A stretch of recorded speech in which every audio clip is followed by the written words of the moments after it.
గారు నమస్తే అండి. నమస్తే అండి. నమస్తే అండి. జయరామ్ గారు చెప్పండి, అసలు ఈటెల రాజేందర్ వర్సెస్ బండి సంజయ్ ఎపిసోడ్ లో అసలు ఏం జరుగుతోందంటారు? మీ అనాలిసిస్ ఏంటి? ఒకటి, మీకు ప్యానెల్లో ఉన్న మిత్రులకు, జీ న్యూస్ ప్రేక్షకులు, యాజమాన్యకు నమస్కారాలని మరొకసారి. ఒకటి మనం ఆలోచించాల్సింది ఏంటంటే, రాజకీయ నాయకులు, రాజకీయాలన్నిటివి శాశ్వత మిత్రులు కానీ శాశ్వత శత్రువులు కానీ ఉండరు అనేది నానుడి. సో ఇక్కడ ఒకే పార్టీలో ఉండి ఈ కత్తులు దూకోవడం అనేది రాజకీయ పార్టీకి ఇది కొత్తేం కాదు. ఈవెన్ మీకు అన్నా డిఎంకే, డిఎంకే, ఇంకా డిఎంకేలో అన్నదమ్ములు 60+ స్టాలిన్ అన్నదమ్ముల మధ్యలో, తండ్రి కొడుకుల మధ్యలో, ఇప్పుడు మనం చూస్తున్న బీఆర్ఎస్ లో అంశాల్లో కానీ, కాంగ్రెస్ లో, ఇట్లా ఏ పార్టీలో చూసినా కూడా ఇది సర్వసాధారణం. దాని గురించి వరి అవసరం పని లేదు. కానీ ఇక్కడ చూస్తున్నది బీజేపీలో ఏంటంటే, సీనియర్ నాయకులు లేకపోతే బయట నుంచి వచ్చిన నాయకులు, అంటే బీజేపీలో ఉన్న నాయకులు, బయట నుంచి వచ్చిన నాయకులు, వీళ్ళ మధ్యలో పొసకటం లేదనేది ప్రజలకు అర్థమైపోయింది. బయట నుంచి వచ్చిన నాయకుడు ఈటెల రాజేందర్. సో బీజేపీతోని కానీ, లేకపోతే ఆర్ఎస్ తోని కానీ, లేకపోతే ఇతర బీజేపీ అనుబంధ సంస్థలు, విత్ ఏబీపీ అనుబంధ సంస్థ కావచ్చు, లేకపోతే ఇంకా అనేక రకమైన అనుబంధ సంస్థలు కానీ, ఇలా ఉండే నాయకులు వేరు. సో వీళ్ళంతా మాకు ఏంటంటే, ఇది మా అడ్డ, ఇది మేము మాత్రమే ఉంటాం, ఇక్కడ ఇంకొక వ్యక్తి రావడానికి లేదు అనే ధోరణి మనకు చాలా క్లియర్ గా కనిపిస్తుంది.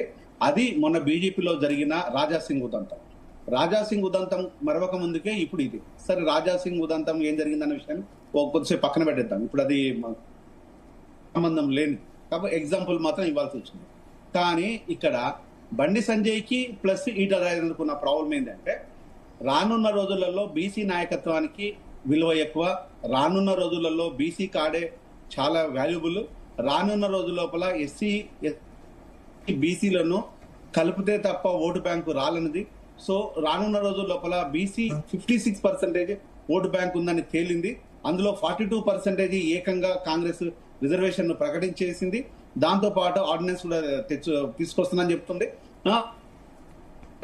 రకరకాలుగా జరుగుతున్నాయి. అంటే రానున్న రోజులలో కీలకంగా బీసీలు మారబోతున్నారు అనుకున్నప్పుడు, ఇక్కడ బీసీ లోపల ఎవరైతే బాగుంటుంది అనేది, బీసీల ఎట్లయితే బాగుంటుంది అనేది బీజేపీలో ఒక కలకలం అయితే చూస్తున్నాం. ఓబీసీ అయిన రాజాసింగ్, ఆయన కొంతమందిని పెట్టడము, చేయటము, ఆయన నొచ్చుకోవటము, బయటకు వెళ్ళడం, ఇవన్నీ చక్కగా జరిగిపోయినాయి. కానీ ఇప్పుడు ఇక్కడ జరుగుతున్నది ఏంటంటే, ఒక ప్యూర్ డెమోక్రటిక్, ఇంకా డెమోక్రటిక్ అంత డెమోక్రాట్స్ అని చెప్పొచ్చు, ఇంకా చెప్పాలి అనుకున్నట్టు అయితే, ఆయన కులానికి మతాలకు అతీతంగా ఒక విప్లవ ఉద్యమాలతో పనిచేసిన వ్యక్తి ఈటెల రాజేందర్. సో ఇక్కడ ఒక పార్టీతోనే ఇప్పటి వరకు పనిచేసి, ఆ పార్టీ లోపల ఒక చరిష్మను సంపాదించేసి, ఇక్కడ కౌన్సిలర్ స్థాయి నుంచి అత్యున్నతమైన స్థాయి, అంటే సెంట్రల్ మినిస్టర్ అనే అత్యున్నత స్థాయికి ఎదిగింది బండి సంజయ్.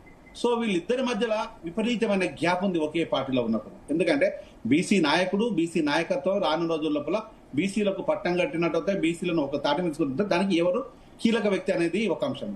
సో ఈయనకు సంజయ్కి వచ్చేసి తనకు బీజేపీలో ఒక చరిష్మా ఉంది. అంటే గత మన ఎలక్షన్లకు ముందు కేసీఆర్ గారిని కావచ్చు, లేకపోతే ఇతర నాయకుల విషయంలో కానీ బ్రహ్మాండంగా మాట్లాడి, సో బీజేపీకి ఒక రకంగా చెప్పాలంటే గుర్తింపు తెచ్చారు. అంత వేరే డౌట్ ఏం లేదు. బండి సంజయ్ గుర్తింపు తీసుకొచ్చేసాడు. సేమ్ టైం వచ్చేసి బీజేపీ నాయకత్వం లోపల ఒక అలజడిని మాత్రం తీసుకురాగలిగిండు.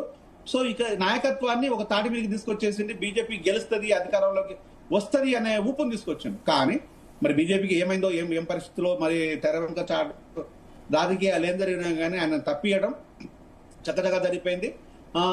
సో సౌమ్యంగా ఉండే కిషన్ రెడ్డి అన్నను పెట్టడం, కిషన్ రెడ్డి అన్న ద్వారా ఎలక్షన్లకు వెళ్ళడం జరిగింది.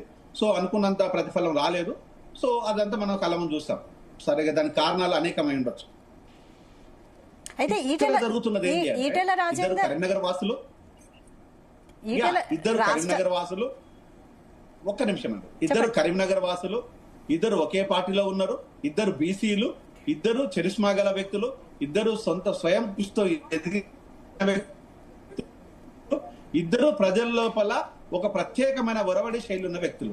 ఇక్కడ సో ఒకటే- రెండు కత్తులు ఇక్కడ ఒకటే- ఒక ఒరలో ఇమ్మడవన్నట్టుగా వీళ్ళ పరిస్థితి కనిపిస్తుంది. ఇక్కడ ఒకటే ఏంటంటే స్థానికంగా లోకల్, కానీ పార్టీలో లోకల్ నాన్ లోకల్ అన్న తేడా వచ్చిందంటారా? ఇక్కడ మీరు ఒక విషయం చూడండి, ఇక్కడ లోకల్ నాన్ లోకల్ అందామా, లేకపోతే బీసీల మధ్యలో ఉన్న గొడవలు అందామా?